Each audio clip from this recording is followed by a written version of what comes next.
Hello বন্ধুরা, welcome to book Bangla. আজ আমরা আলোচনা করব ডোপামিন ডিটক্সড বইটি নিয়ে। আজকের দুনিয়ায় আমরা সবাই একটা খুব বড় অথচ লুকানো বিপদের মুখোমুখি হচ্ছি, আর সেটা হলো ওভার স্টিমুলেশন। মানে আমাদের মস্তিষ্ক সবসময় এত তথ্য, বিনোদন আর ব্যাখ্যানে ভর্তি থাকি যে আমরা ঠিকমতো চিন্তা করতে পারি না। আপনি হয়তো খেয়াল করেননি, কিন্তু আমরা যখন সকালে ঘুম থেকে উঠি তখনই সবার আগে ফোন হাতে নিই আর হোয়াটসঅ্যাপ, ইনস্টাগ্রাম বা ইউটিউব খুলে ফেলি। সেখান থেকেই এই ওভার স্টিমুলেশন শুরু হয়। থিবাও তার বইতে ব্যাখ্যা করেছেন কিভাবে আমাদের মস্তিষ্ক চারপাশ থেকেই সবসময় ডোপামিন ট্রিগার করা জিনিসে ঘেরা থাকে। ডোপামিন হলো এক ধরনের রাসায়নিক যা আমাদের আনন্দের অনুভূতি দেয়, কিন্তু যখন এটা বেশি হয়ে যায় তখন সেটা মস্তিষ্কের জন্য ক্ষতিকর হয়ে ওঠে। যেমন ধরুন, কোনো নোটিফিকেশন এলো বা আপনার কোনো প্রিয় ইউটিউবার নতুন ভিডিও দিল, তখন আপনি একটু আনন্দ পান। এটুকু আনন্দই ডোপামিনের কাজ, কিন্তু বারবার এটা করতে থাকলে আপনার মস্তিষ্ক সেটার প্রতি অভ্যস্ত হয়ে পড়ে সহজ আর তৎক্ষণাৎ আনন্দ পেতে মস্তিষ্কের অভ্যাস তৈরি হয়ে যায়। এর ফলে যখন আপনাকে কিছু কঠিন বা একাগ্রতা চাই এমন কাজ করতে হয়, যেমন পড়াশোনা, প্রজেক্ট বা সিরিয়াস কোনো টাস্ক, তখন মস্তিষ্ক আর আগ্রহ পায় না। একটা ছোট উদাহরণ দেই। ধরুন, আপনার নাম নিশান, আপনি একজন কলেজ স্টুডেন্ট। সকালবেলা ঘুম থেকে উঠে সবার আগে ফোন হাতে নিন, ইনস্টাগ্রাম স্ক্রল করতে করতে সময় চলে যায়। তারপর হোয়াটসঅ্যাপ চেক, তারপর ইউটিউবে একটা ক্রাফট ভিডিও দেখে ফেললেন 5 মিনিটের মতো। প্ল্যান ছিল সকাল 9টায় পড়াশোনা শুরু করবেন, কিন্তু এসব করতে করতে বাজে 10টা। তখন ভাবলেন আগে খেয়ে নেই, তারপর পড়ব। খেতে খেতে আর নেটফ্লিক্স খুলে একটা এপিসোড দিলেন, তারপর আর বুঝতেই পারেন না কখন দুটো এপিসোড শেষ হয়ে গেছে। তখন নিজেকে দোষ দেন, কিন্তু মন আর পড়াশোনায় বসতে চায় না। এটা শুধু নিশান নয়, আমাদের সবার সাথেই হচ্ছে। আমরা এত বেশি স্টিমুলেশন নিচ্ছি যে আমাদের মস্তিষ্ক কোনো বিরক্তিকর বা কষ্টকর কাজ করতে চায় না। ধৈর্য, মনোযোগ বা একাগ্রতা যেটা দরকার হয় সেখানেই সমস্যা। আসলে আমাদের মস্তিষ্ক ইনস্ট্যান্ট রিওয়ার্ডের আসক্ত হয়ে পড়েছি। নোটিফিকেশন, রিলস, লাইক বা চকলেট খাওয়ার মতো ছোট আনন্দগুলো আমাদের মনোযোগকে ক্রমেই ছোট করে দিচ্ছে। আগে আমরা 1 ঘন্টা মনোযোগ দিয়ে পড়তে পারতাম, এখন 10 মিনিটে মনে পড়ে ফোনটা কোথায়। ফলে মোটিভেশনও কমে যাচ্ছে, কারণ মস্তিষ্ক অভ্যস্ত হয়ে গেছে সহজ জিনিসই। এটা শুধু আপনার প্রোডাক্টিভ সময় কমাচ্ছে না, বরং আপনার আত্মবিশ্বাস ধীরে ধীরে কমিয়ে দিচ্ছি। ধরুন, আপনি গিটার শেখা শুরু করলেন। প্রথম দিন ভালো লাগলো, কিছু কোড শিখলেন। দ্বিতীয় দিন একটু কষ্ট লাগলো, আঙুল ব্যথা করলো। তখন মনে পড়লো নেটফ্লিক্সের নতুন সিজন এসেছে। তখন ভাবলেন একটা এপিসোড দেখতে দেখতে গিটার প্র্যাকটিস করব, কিন্তু সেই একটা এপিসোড কখন যে সিরিজ হয়ে গেল, গিটার আর শেখা হলো না। এটাই ওভার স্টিমুলেশনের ফাঁদ। আপনি ভাবেন আপনি কন্ট্রোলে আছেন, কিন্তু আসলেই এই ছোট ছোট ডোপামিন হিটগুলোই আপনাকে কন্ট্রোল করছে। এই ডিজিটাল যুগের নীরব শত্রু হলো এটা। আর ভয়ঙ্কর ব্যাপার হলো, এটা কখনোই আপনাকে বুঝতে দেয় না যে কিছু একটা ভুল হচ্ছে। কারণ আপনার যখনই বোরিং লাগছে, সাথে সাথে একটা ট্যাব বা সোয়াইপ পেয়ে যাচ্ছেন আনন্দ। আপনি নিজেকেই সময় দিচ্ছেন না ভাবার জন্য যে আমি কি করছি বা আমার আসলে কি করা উচিত। তাহলে কি নেটফ্লিক্স দেখা ভুল? ইনস্টাগ্রাম ব্যবহার করা যাবে না? না, মোটেই না। সমস্যা তখনই যখন এই জিনিসগুলো আপনাকে নিয়ন্ত্রণে নিয়ে নেয়। তাই আপনার দরকার কিছু সীমা নির্ধারণ করা। যেমন সোশ্যাল মিডিয়া চেক করবেন দিনে একটা নির্দিষ্ট সময়। নোটিফিকেশন বন্ধ রাখবেন যেন মনোযোগ বারবার না ভেঙে যায়। আর সবচেয়ে গুরুত্বপূর্ণ বিষয় হলো, বোরিং লাগলে পালিয়ে যাওয়ার অভ্যাস বাদ দিতে হবে। বোর লাগলে একটু থেমে ভাবুন কিছু অর্থপূর্ণ কাজ করা যায় কিনা। হয়তো তখন জার্নালিং করবেন, হাঁটতে যাবেন, বই পড়বেন অথবা চুপচাপ বসে থাকবেন স্ক্রিন ছাড়া। এইভাবে ধীরে ধীরে আপনার মস্তিষ্ক ওভার স্টিমুলেশন থেকে মুক্তি পাবে। তখন আপনি আগের চেয়েও ভালোভাবেই মনোযোগ ধরে রাখতে পারবেন। যেসব কাজ একঘেয়ে লাগতো, যেমন পড়াশোনা, শেখা বা প্রজেক্টে কাজ করা, সেগুলোতেও আনন্দ পেতে শুরু করবেন। আসল শক্তি হলো যখন চারপাশের ডোপামিনের ঝড় আপনাকে টানছেই, তবুও আপনি ফোকাস ধরে রাখতে পারেন। তাই আজ থেকেই একটা ছোট্ট পদক্ষেপ নিন। আপনার কোনো একটা ডিস্ট্র্যাকশন হ্যাবিট কমানোর চেষ্টা করুন, যেমন রিলস দেখা বা বারবার ফোন চেক করা। প্রথমে কঠিন লাগবেই, কিন্তু সময়ের সাথে সাথে মস্তিষ্ক আবার ব্যালেন্সে ফিরে আসবেই। তখন আপনি নিজেই দেখবেন আপনার মনোযোগ বেড়েছেই, মোটিভেশন ফিরে এসেছে, আর যেসব কাজ একসময় অসম্ভব মনে হতো সেগুলোতেও এখন ইন্টারেস্ট লাগছে। এই সামারি ভালো লেগে থাকলে আমাদের চ্যানেল সাবস্ক্রাইব করতে পারেন। এখন ফিরে যাই সামারিতেই। ওভার স্টিমুলেশনের বিরুদ্ধে লড়াই একটা প্রসেস, কিন্তু যদি আপনি চেষ্টা চালিয়ে যান, আপনি আপনার বেস্ট ভার্সন হয়ে উঠতে পারবেন। এখন আপনি দেখতে চলেছেন একটা সহজ কিন্তু শক্তিশালী ভার্সন, একেবারে রিয়েলাইজেশন টাইপ। কারণ আসল আনন্দ নেটফ্লিক্স দেখে রাত কাটিয়ে দেওয়াতে নয়, বরং সেই কাজটা শেষ করাতে যেটা আপনি নিজে ঠিক করেছিলেন। আজকাল আমাদের সবার মাথায় একটা প্রশ্ন ঘুরপাক খাচ্ছে, পড়তে মন চায় না কেন, বা কাজে মন বসে না কেন? মনে হয় যেন মোটিভেশনটাই হারিয়ে গেছে। যে জিনিসগুলো আগে আনন্দ দিত এখন সেগুলো বিরক্তিকর লাগেই। আপনারও যদি এমন মনে হয় তাহলে এর পেছনে কারণ একটা, আমাদের মস্তিষ্কের একটা কেমিক্যাল যার নাম ডোপামিন। অনেকে ভাবে ডোপামিন মানে শুধুই আনন্দের অনুভূতি, কিন্তু থিবো মরিস নামের একজন লেখক তার বইতে বলেছেন ডোপামিন আসলে আনন্দের জন্য নয়, বরং এটা আমাদের মোটিভেট করেই। যখন আপনি কোনো এক্সাইটিং ভিডিও দেখতে চান বা হুট করে কিছু করতে ইচ্ছা হয়, সেই আকর্ষণটা তৈরি করে ডোপামিন। ভাবুন তো, আপনি যখন মজাদার খাবার দেখেন বা ফোনে কোনো নোটিফিকেশন আসে বা ইনস্টাগ্রাম স্ক্রল করতে করতে কোনো ভাইরাল রিলে আটকে যান, তখন আপনার ব্রেইন ডোপামিন ছাড়েই। এই ডোপামিন আপনাকে বলে হ্যাঁ এটা মজার, এটা রিওয়ার্ড দেবেই, আর সেই কারণেই আপনি আবার ওই কাজটা করতে চান। এইভাবেই ডোপামিন কাজ করে, রিওয়ার্ডের দিকে ধাক্কা দেয়। এখন ভাবুন তো, প্রতিদিন সকালে ঘুম থেকে উঠেই একে একে WhatsApp, Instagram, YouTube, Snapchat check করেন। প্রত্যেকটা অ্যাপ আপনাকে একটা করে ডোপামিন হিট দেয়। আপনি একটা রিলস দেখেন, ডোপামিন, আরেকটা দেখেন, আবারও ডোপামিন। এই চক্র চলতেই থাকে, থামে না। আপনার ব্রেন এতবার ডোপামিন পাচ্ছে যে এটা এখন উচ্চমাত্রায় উত্তেজনায় অভ্যস্ত হয়ে গেছে। ফলে যখন আপনি কোনো সাধারণ কাজ করতে বসেন, যেমন বই পড়া বা অ্যাসাইনমেন্ট করা, তখন ব্রেন ডোপামিন ছাড়ে না, আর আপনার মনে হয় কাজটা বোরিং। আসলে কাজটা বোরিং না, আপনার ডোপামিন সিস্টেম দুর্বল হয়ে গেছে। এখন এটা চায় এক্সাইটমেন্ট, থ্রিল, ইনস্ট্যান্ট রিওয়ার্ড। একটা উদাহরণের মাধ্যমে বুঝে নিন। একটা ছেলে আছে, নাম ধরা যাক বিবেক। সে আগে খুব বই পড়ত, প্রতি সপ্তাহে একটা নতুন বই শেষ করত। কিন্তু ধীরে ধীরে সে মজে গেল সোশ্যাল মিডিয়ায়, রিলস, মিমস, ইউটিউব শর্টসেই। প্রথমে মনে হলো আরে আরাম করছি একটু, কিন্তু কয়েক মাস পর সে বুঝতে পারল এখন বই খুলতেই মন বসে না, দুটো পাতা পড়লেই ফোন তুলে নেয়। আগের সে আনন্দটাই পায় না। আসলে কি হয়েছিল? তার ব্রেন এত দ্রুত এতবার ডোপামিন পাচ্ছিল, যার কারণে এখন সাধারণ জিনিস থেকে আর ডোপামিন রিলিজ হয় না। ফলে স্টাডি বই পড়া বা যে কোনো লং টার্ম কাজ তাকে আনন্দ দেয় না। আর যখন আনন্দ দেয় না, তখন মোটিভেশন তো এমনিকেই হারিয়ে যায়। তাই ডোপামিনের সঠিক ব্যালেন্স থাকা খুব দরকার। ডোপামিন যদি বারবার মাত্রা অতিরিক্তভাবে স্টিমুলেট হয়, তাহলে তার এফেক্ট কমে যায়। এটা ঠিক যেমন একটা স্পিকারের ভলিউম যদি সবসময় ফুল রাখা হয়, তাহলে ধীরে ধীরে সে সাউন্ডের ক্ল্যারিটি হারিয়ে যাবেই। ঠিক তেমনই যদি আপনার brain reels, likes, fast food, video game বারবার নোটিফিকেশন পায়, তাহলে সাধারণ ছোট ছোট আনন্দগুলো আর অনুভব করতে পারে না। তাহলে এর সমাধান কি? ডোপামিন বন্ধ করে দেব? না, একেবারেই না। কারণ ডোপামিন আপনার শত্রু নয়, এটা আপনার বন্ধু। এটাই তো আপনাকে কাজ করতে মোটিভেট করে। আপনি শুধু শিখে ফেলুন কিভাবে ঠিকভাবে এটা অ্যাক্টিভেট করতে হয়। শুরুতে একটা মাত্র কাজ করুন, নিজের ওভার স্টিমুলেশন হ্যাবিটগুলোকে খেয়াল করুন। একদিন নিজের উপর নজর দিন, কখন আপনি ফোন চেক করছেন, কতবার নোটিফিকেশন দেখেই ঢুকে যাচ্ছেন। একটা কাজ করতে গিয়ে হুট করে ইউটিউব খুলে ফেলছেন বা ইনস্টাগ্রাম স্ক্রল করছেন। যদি আপনি সারাক্ষণ ডোপামিন নিচ্ছেন, তাহলে আপনার ব্রেনে কোনো রিচার্জ টাইম থাকে না, রিসেট হওয়ার সময়ই পায় না।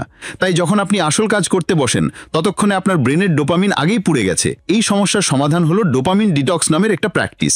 এর মানে এই না যে ফোন ছুঁড়ে ফেলে দিন বা সবসময় বোরিং হয়ে থাকুন। মানে হলো প্রতিদিন একটু সময় দিন যখন আপনি কম স্টিমুলেশনের কাজ করবেন, যেমন হাঁটতে বের হবেন ফোন ছাড়া, ডায়েরিতে কিছু লিখবেন, চুপচাপ বসে থাকবেন বা শুধু মস্তিষ্ককে চিন্তা করতে দেবেন। এতে আপনার ব্রেন ধীরে ধীরে রিসেট হবে। তখন আপনি আবার বই পড়া থেকেও সেই ডোপামিন পাবেন যেটা আগে মিমস দেখে পেতেন। এইভাবেই আপনার মোটিভেশন ফিরে আসবে। আরেকটা উপায় হলো ইচ্ছাকৃত রিওয়ার্ড সিস্টেম তৈরি করা। মানে আগে কষ্টের কাজ করেন, তারপর পুরস্কার। যেমন 30 মিনিট পড়াশোনা করলে 10 মিনিট রিলস দেখুন। তাহলে ব্রেন শিখে যাবে রিওয়ার্ড পেতে হলে আগে এফোর্ট দিতে হবে। এই অভ্যাস আপনার মোটিভেশন ফিরিয়ে আনবে। অনেক সময় আমরা ভাবি আমার মোটিভেশন দরকার, আসলে দরকার ডোপামিনের ঠিকভাবে ব্যবহার। যখন আপনার ব্রেন আপনার ন্যাচারাল রিওয়ার্ড উপভোগ করতে শিখবে, তখন মোটিভেশন এমনিতেই চলে আসবেই। এবার একটা ছোট্ট ট্রিক বলি। যখনই কোনো কাজ করতে ইচ্ছে করবে, তখন নিজেকে বলুন শুধু 5 মিনিট শুরু করি। শুধু শুরু করুন 5 মিনিট। যেই আপনি শুরু করবেন, তখনই ব্রেন ডোপামিন ছাড়বেই। আর সেই ছোট্ট শুরুটাই আপনাকে টেনে নিয়ে যাবে সামনেই। কারণ অ্যাকশন বাড়ায় ডোপামিন, আর ডোপামিন বাড়ায় মোটিভেশন। আর সবচেয়ে ইন্টারেস্টিং ব্যাপার কি জানেন? ডোপামিন শেষ লাইনে নয়, বরং পথ চলার মাঝেই রিলিজ হয়। আপনি যখন কোনো কাজের দিকে এগিয়ে যাচ্ছেন, তখন আপনার মনে হয় হ্যাঁ আমি প্রগ্রেস করছি, তখনই ডোপামিন পিক করে। তাই যদি আপনি কোনো বড় লক্ষ্যকে ছোট ছোট ধাপে ভাগ করবেন, তাহলে আপনার প্রতিটি ধাপে মনে হবে আমি কিছু একটা করছি, আর এটাই আপনার ব্রেনকে রাখবে মোটিভেটেড। যখন আপনি কোনো কাজ করে সফলতা পান, তখন আপনার ভেতরে মোটিভেশনটা টিকে থাকেই।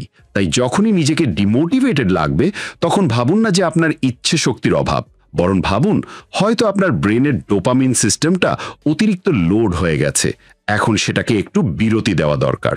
সোশ্যাল মিডিয়া, রিলস, গেম এইসব উপভোগ করুন, কিন্তু সীমার মধ্যে থেকেই। যদি আপনি সারাক্ষণ ডোপামিন হিটের মধ্যেই থাকেন, তাহলে আসল জীবনের কোনো সাফল্যেই আপনার মস্তিষ্ক খুশি হবে না। কিন্তু যদি আপনি ডোপামিনকে বুদ্ধিমানের মতো ব্যবহার করেন, তাহলে ছোট ছোট জিনিসেও খুশি হতে পারবেন। যেমন কোনো কনসেপ্ট বুঝে ফেলা, একটা টাস্ক শেষ করা, বা মন দিয়ে কিছুতে ফোকাস করা। ডোপামিন কোনো ভিলেন না, এটা আসলে আপনার ভেতরের গাইড, যেটা আপনাকে রিওয়ার্ডের দিকে টেনে নিয়ে যায়। এখন দিকটা আপনাকেই ঠিক করতে হবে, তা হবে ইনস্ট্যান্ট প্লেজারের দিকে নাকি অর্থপূর্ণ সন্তুষ্টির দিকে। এটা আপনার হাতে থাকে প্রতিদিন। ভাবুন, একদিন আপনি সকালে ঘুম থেকে উঠে ফোনটা হাতে নিচ্ছেন না, কোনো নোটিফিকেশন চেক করছেন না, ইনস্টাগ্রাম স্ক্রল করছেন না, ইউটিউব ওপেন করছেন না, কোনো চিনিযুক্ত স্ন্যাক খাচ্ছেন না বা সিরিজ দেখছেন না, শুধু আপনি আর আপনার ভাবনা। শুনতে একটু বিরক্তিকর মনে হতে পারে, তাই না? কিন্তু এই বিরক্তিকর ব্যাপারটাই হতে পারে আপনার ব্রেনের জন্য একটা দারুণ রিসেট করার টেকনিক, যেটাকে বলে ডোপামিন ডিটক্স। ডোপামিন ডিটক্স মানে হচ্ছে নিজেকে এমন সব কাজ থেকে কিছু সময়ের জন্য দূরে রাখা, যেগুলো খুব কম সময় বেশি আনন্দ দেয়, খুব কম চেষ্টায় বড় রিওয়ার্ড দেয়। যেমন social media, fast food, video game, series দেখা, ননস্টপ ইন্টারনেট স্ক্রোলিং বা অপ্রয়োজনীয় চ্যাটিং। এই ডিটক্স একদিনের জন্য হতে পারে, যেমন 24 ঘন্টা বা কয়েক ঘন্টার জন্য। কেউ কেউ এক সপ্তাহ করেই, কিন্তু নতুনদের জন্য 24 ঘন্টার একটা ডোপামিন ডিটক্সই যথেষ্ট ভালো শুরু। কেন এটা দরকার? কারণ এখন আমাদের ব্রেন ওভার স্টিমুলেটেড। প্রতি 5 মিনিট পর পর নতুন মেসেজ, নতুন রিলস, নতুন মিম, নতুন নোটিফিকেশন। আর ফলাফল, সাধারণ বাস্তব জীবনের জিনিসগুলোকে আমরা আর উপভোগ করতে পারি না। যেমন পড়াশোনা করা, ফোকাস করা, বই পড়া বা গভীরভাবে কারো সঙ্গে কথা বলা। সব কঠিন লাগে, কারণ ওতে ইনস্ট্যান্ট ডোপামিন নেই। কিন্তু মজার একটা রিল দেখলেই ব্রেন বলে ভালো লাগছে, আরেকটা দেই। তখন আপনি একটার পর একটা দেখতে থাকেন, 1টা, 2টা, 10টা। ডোপামিন ডিটক্সের কাজ হলো এই রিওয়ার্ড সিস্টেমকে ব্যালেন্সে আনা। যখন আপনি কিছু সময়ের জন্য ডোপামিন ট্রিগার থেকে দূরে থাকবেন, তখন ধীরে ধীরে আপনার ব্রেন স্বাভাবিক লো স্টিমুলেশন জিনিসগুলো আবারও উপভোগ করতে শুরু করবেই। যেমন হাঁটতে যাওয়া, একা বসে থাকা, ডায়েরি লেখা, পুরনো বই পড়া। একটা উদাহরণে বুঝে নি। একটা মেয়ে, যার নাম রিয়া, সে সকালে উঠে প্রথমেই ফোন ধরত, হোয়াটসঅ্যাপ, ইনস্টাগ্রাম, তারপর ব্রেকফাস্ট করতে করতে নেটফ্লিক্স। পুরো দিন স্ক্রলিং, সাথে চিনে ভরা খাবার। কিন্তু ধীরে ধীরে সে টের পেল তার মন খারাপ লাগে, কিছুতেই মন বসে না, খুব তাড়াতাড়ি সবকিছুতে বিরক্ত হয়ে যায়। তারপর সে একটা ভিডিওতে ডোপামিন ডিটক্স সম্পর্কে জানলো এবং ঠিক করলো এক রবিবার সে ডিটক্স করবেই। সে ফোনটা এরোপ্লেন মোডে দিল, সব ডিস্ট্র্যাকশন বাদ দিয়ে শুধু বেসিক কাজগুলো করলো। সকালে সূর্যোদয় দেখলো, ডায়েরি লিখলো, 2 ঘন্টা ধরে একটা পুরনো বই পড়লো, যেটা স্কুলের পড়ার কখনোই ছুঁয়ে দেখেনি। বিকেলে একা একা হাঁটতে গেল। সেই দিনটা ছিল তার জন্য অন্যরকম।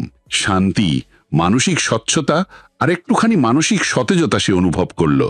পরের দিন যখন ফোন ইউজ করলো, তখন আর আগের মতো স্ক্রল করার আসক্তি ছিল না। ডোপামিন ডিটক্সের সবচেয়ে বড় লাভ হচ্ছে এটা আপনার ব্রেনকে রিসেট করে দেয়। আবার আগের মতো আপনার ভেতর থেকে আসল আগ্রহ, সৎ ইচ্ছা আর অর্থপূর্ণ কাজের প্রতি আকর্ষণ তৈরি হয়। এখন প্রশ্ন, ডিটক্স মানেই কি সবকিছু ছেড়ে দিতে হবে? না, মোটেই না। ডিটক্স মানে চিরতরেই কিছু ছাড়ার কথা নয়। এটা শুধু একটা অস্থায়ী বিরতি, যাতে আপনার ব্রেন রিচার্জ হতে পারে। যেভাবে জিম করার পর মাংসপেশি বিশ্রাম দরকার, তেমনি ডোপামিন ডিটক্স হলো আপনার ব্রেনের বিশ্রাম। আর অনেকে ভাবে এটা শুধু ফোন বা সোশ্যাল মিডিয়া বন্ধ করার ব্যাপার, কিন্তু আসলে এটা একটা আত্মসংযোগের দিন, নিজের সঙ্গে সংযুক্ত হওয়ার সুযোগ। একটা ডোপামিন ডিটক্স ডে দেখতে পারে এমন: সকালে অ্যালার্ম ছাড়া ঘুম থেকে ওঠা, দুপুর পর্যন্ত কোনো স্ক্রিন না দেখা, সাদামাটা নাস্তা খাওয়া কোনো চিনি ছাড়া, দিনে ডায়েরি লেখা বা বই পড়া, ড্রয়িং, কবিতা লেখা বা বাগান করার মতো কোনো সৃজনশীল কাজ করা, একা হাঁটা, ফোন ছাড়া, সন্ধ্যায় সূর্যাস্ত দেখা, রাতে নেটফ্লিক্স ছাড়া ঘুমানো। শুরুর দিকে এইসব একটু অস্বস্তিকর লাগতে পারে, কারণ আপনি হয়তো অভ্যাসে বন্দী হয়ে গেছেন। কিন্তু মনে রাখবেন, একঘেয়েমি থেকে পালানোই আজকের সবচেয়ে বড় সমস্যা। কারণ এই একঘেয়েমির মাঝেই লুকিয়ে আছে আপনার কল্পনা, সৃষ্টিশীলতা আর গভীর চিন্তার পথ। আপনি যদি সবসময় একঘেয়েমি এড়াতে ফোনে মুখ গুজে থাকেন, তাহলে আপনার ব্রেন কোনোদিন চিন্তা করার সময় পাবে না। এই জন্যেই আজকের মানুষজন নিজের কথা বুঝতে পারে না, গভীর চিন্তা করতে পারে না, নতুন আইডিয়াও আসে না, আর সব কিছুতেই বিরক্ত হয়ে যায়। ডোপামিন ডিটক্স শেখায় কিভাবে একঘেয়েমিকে গ্রহণ করতে হয়। আর একটা বড় লাভ হচ্ছে সেলফ অ্যাওয়ারনেস। যখন আপনি ডিস্ট্র্যাকশন ছাড়া একটা দিন কাটান, তখন নিজের অনেক কিছু বুঝতে পারেন। আপনি কিসে ভয় পান, কি হারিয়ে ফেলেছেন, আসলে আপনি কি চান। ডিটক্স আপনাকে শেখায় আসল আনন্দ কোথায় পাওয়া যায়। সবসময় উত্তেজনা থেকেই না, বরং শান্ত সময়ে অনেক গুরুত্বপূর্ণ কিছু ঘটেই, যেমন পুরনো বন্ধুর সঙ্গে কথা বলা, নিজের সঙ্গে সময় কাটানো, বা প্রিয় কোনো শখে মগ্ন হওয়া। ধরুন আপনি ডোপামিন ডিটক্স করতে চান, তাহলে কিভাবে শুরু করবেন? ধাপ 1, ঠিক করুন কবে করবেন। শুক্রবার বা কোনো ছুটির দিন বেছে নিন। ধাপ 2, লিস্ট বানান কোন কোন জিনিস আপনার ডোপামিন ট্রিগার করে, যেমন ফোন, চিনি মেশানো খাবার, গেমস ইত্যাদি। ধাপ 3, একদিনের জন্য এই জিনিসগুলো থেকে বিরতি নিন। বেশি চাপ নেবেন না, শুধু নিজের মনকে পর্যবেক্ষণ করুন। ধাপ 4, ডিটক্সের দিন কি করবেন সেটা আগে থেকে প্ল্যান করে রাখুন। হেঁটে বেড়ানো, ডায়েরি লেখা, হালকা পড়াশোনা, বাসার ছোটখাটো কাজ করা, পরিবারের সঙ্গে সময় কাটানো। ধাপ 5, দিন শেষে আপনার অনুভূতি লিখে রাখুন। কেমন লাগলো, কঠিন ছিল নাকি শান্তি পেয়েছিলেন? এই কয়েকটা ধাপ মানলেই আপনি বুঝতে পারবেন কতগুলো জিনিস নীরবে আপনার এনার্জি চুষে নিচ্ছিল। আর যখন সেগুলো বন্ধ করবেন, তখন আপনার ভেতরে এক ধরনের স্বচ্ছতা আর নতুন করে কাজ করার ইচ্ছেও তৈরি হবেই। সবচেয়ে গুরুত্বপূর্ণ ব্যাপার হলো, ডোপামিন ডিটক্স কোনো শাস্তি নয়, এটা হলো আপনার নিজের মস্তিষ্ককে দেওয়া একটা উপহার। এটা কোনো ধর্মীয় বা অতিরিক্ত কঠিন কিছু নয়, বরং বিজ্ঞানসম্মত একটা অভ্যেস, যা আপনার মধ্যে আবার ফিরিয়ে আনতে পারে প্রোডাক্টিভিটি, ক্রিয়েটিভিটি আর ইমোশনাল ব্যালেন্স। ডোপামিন ডিটক্স আমাদের মনে করিয়ে দেয় যে আপনি আপনার মস্তিষ্কের মালিক, তার দাস নয়। কি গ্রহণ করবেন, কখন করবেন আর কতটুকু করবেন, এটা সব আপনার নিজের হাতেই। আপনি যদি ছোট ছোট তৃপ্তি থেকে নিজেকে সাময়িকভাবে দূরে রাখেন, তাহলে দীর্ঘমেয়াদে সত্যিকারের পরিপূর্ণতার দিকে যেতে পারবেনই। একটা দিনের ডিটক্স হয়তো আপনার জীবন বদলে দেবে না, কিন্তু সেটা আপনাকে এমন এক দরজার সামনে নিয়ে যাবে যেখান থেকে সত্যিকারের পরিবর্তনের শুরু হয়। আর বারবার সেই দরজা দিয়ে হেঁটে গেলে আপনি নিজেকে নতুন করে দেখতে শুরু করবেন, একজন শান্ত, মোটিভেটেড আর সচেতন মানুষ হিসেবেই। ভাবুন, আপনার মনটা একটা ছোট বাচ্চা যে চকচকে খেলনা খুব পছন্দ করে। যখনই সে কিছু উজ্জ্বল বা মজাদার পায়, সঙ্গে সঙ্গে খুশি হয়ে যায়, আবারও চায়। এটাই এখন আমাদের মনের অবস্থা। Social media, games, process food, অতিরিক্ত মিউজিক, সবকিছুই যেন সেই চকচকে খেলনার মতো। তবে সমস্যা হলো, এই খেলনাগুলো শুধু সাময়িক আনন্দ দেয়, কিন্তু আস্তে আস্তে আমাদের মন সবকিছুতে বিরক্ত হতে শুরু করে। ডোপামিন ডিটক্সের সবচেয়ে গুরুত্বপূর্ণ ধাপ হলো এই সব উচ্চমাত্রার ডোপামিন ট্রিগার করা কাজগুলো থেকে নিজেকে দূরে রাখা, কারণ এসব আমাদের মনোযোগ আর পুরস্কার পাওয়ার সিস্টেম হাইজ্যাক করে নেয়। নিশান সিনেমা না দেখে ঘুমাতে পারে না, সেভাবে এগুলো তাকে রিল্যাক্স করে, কিন্তু আসলে সে নিজের অস্বস্তিকর অনুভূতি থেকে পালাচ্ছে। এভাবে ধীরে ধীরে তার মস্তিষ্ক এমন সব স্টিমুলেশনে আটকে গেছে, এখন যদি সে একটা কোনো সত্যিকারের কাজ করতে চায়, যেমন নতুন কিছু শেখা বা কোনো প্রজেক্টে মনোযোগ দেওয়া, তখনই তার একদমই ইচ্ছে হয় না, কিছুক্ষণের মধ্যেই বিরক্ত লাগে। এখন ধরুন একদিন নিশান সব কিছু বন্ধ করে দিল, না কোনো স্ক্রিন, না কোনো জাঙ্ক ফুড, না কোনো গান।